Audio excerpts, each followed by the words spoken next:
Je dis à quelqu'un, le Seigneur pour te faire comprendre certaines choses, il sait la meilleure manière c'est de te faire passer par un chemin.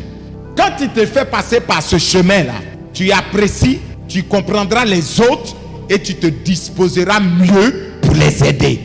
Donc souvent il y a des choses en vie, c'est pas parce que nous sommes maudits, c'est pas parce que nous avons péché, mais c'est une leçon de la vie que Dieu nous donne.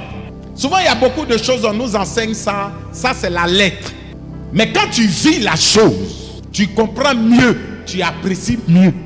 Il y a des gens qui vous diront aujourd'hui, j'ai un cœur de compassion. Mais posez-lui la question, d'où viens-tu? Il te dira, voici mon vécu. Et dans ce vécu, j'ai tiré cette grande leçon. Aujourd'hui, qui me donne le cœur de pouvoir prendre soin des autres. Sinon, on le chante. Prendre soin des autres, c'est bon. Mais mon frère, quand tu auras l'argent, est-ce que cette force-là, tu l'auras? Mais l'Éternel te donnera cette force-là de pouvoir le faire quand tu vivras cette situation. Vous allez voir que souvent dans l'histoire de certains hommes de Dieu, il y a certains hommes de Dieu qui ont manifesté fortement le don de guérison. Donc je ne dis pas tous.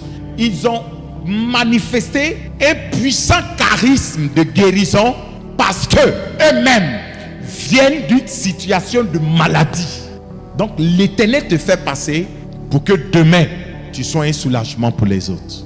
Donc je dis à quelqu'un, ne t'en fais pas. Donc si tu traverses la vallée, Dieu est en train de te parler. Dieu est en train de créer quelque chose en toi parce qu'il veut t'utiliser afin que tu sois la réponse aux questions de certaines personnes plus tard. Il y a des gens qui vont se poser des questions plus tard.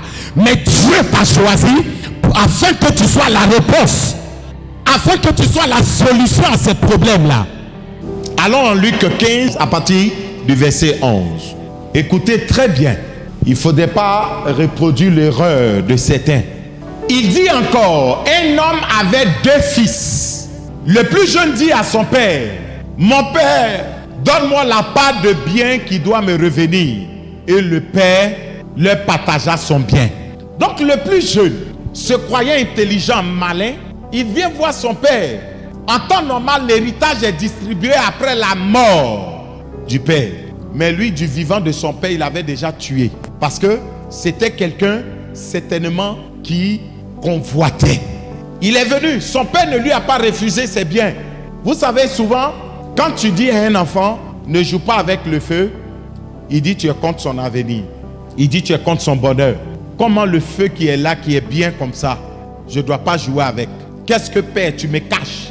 C'est pourquoi vous verrez qu'il y a des expériences qui ne sont pas bonnes à faire, mais il y en a, on les laisse faire afin qu'ils tirent les leçons.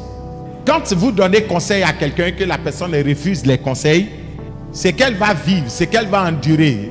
Ses erreurs vont mieux la conseiller. C'est pourquoi quand on dit ne fais pas, tu dis j'ai fait. On dit ne fais pas, j'ai fait. Ne fais pas, j'ai fait. On dit fais.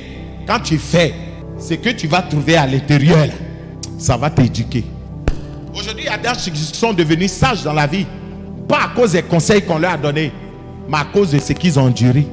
Vous allez voir aujourd'hui, il y a des filles, elles donnent conseil. Hé, ma soeur, faut pas faire ça, faut pas faire ça, faut pas faire ça. Elle, au départ, quand on lui parlait, elle ne comprenait pas. On dit les garçons d'aujourd'hui, fais attention. Les amusements, là, il y a la mort dedans. Elle dit quoi? Amusement qui est doux comme ça. Faut pas faire ça, ma fille. Elle dit, hé, maman, aujourd'hui, là, quelles sont les soeurs qui s'asseyent et disent, hé, ma maman avait raison. Les plus courageuses, elles viennent, hé, maman, tu avais raison. Quand tu parlais, je me croyais sage. Les enfants savent courir, ils ne savent pas se cacher.